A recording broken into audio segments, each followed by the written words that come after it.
കൃഷ്ണേട്ടാ. എന്താ മോളെ? കൃഷ്ണേട്ടൻ കിടക്കാൻ തുടങ്ങായിരുന്നല്ലേ? അതെ. ഞാൻ ഒരു പ്രധാനപ്പെട്ട കാര്യം പറയാൻ വിട്ടുപോയി. പറഞ്ഞോ മോളെ. നാളെ അനഘയുടെ പയ്യന്റെ ഫാമിലി കല്യാണാലോചനയായിട്ട് വരും. കൃഷ്ണേട്ടൻ ഇവിടെ തന്നെ ഉണ്ടാവണം. ഞാൻ ഇവിടെ തന്നെ ഉണ്ടാവും. അഭിവരുന്ന് പേടിച്ച് മുങ്ങിക്കളയരുതെന്ന ഉദ്ദേശം.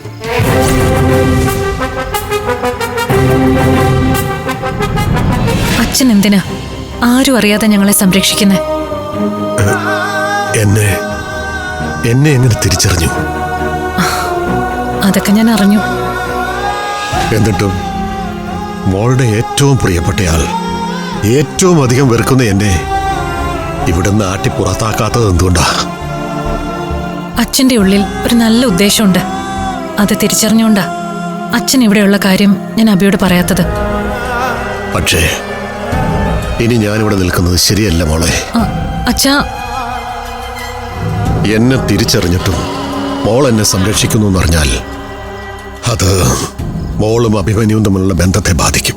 ഒരിക്കലും അഭി എന്നെ തെറ്റിദ്ധരിക്കില്ല അച്ഛാ. ഞാൻ വിചാരിച്ച നിങ്ങൾ തമ്മിലുള്ള ബന്ധം വീണ്ടും വിളക്കി ചേർക്കാനാകും.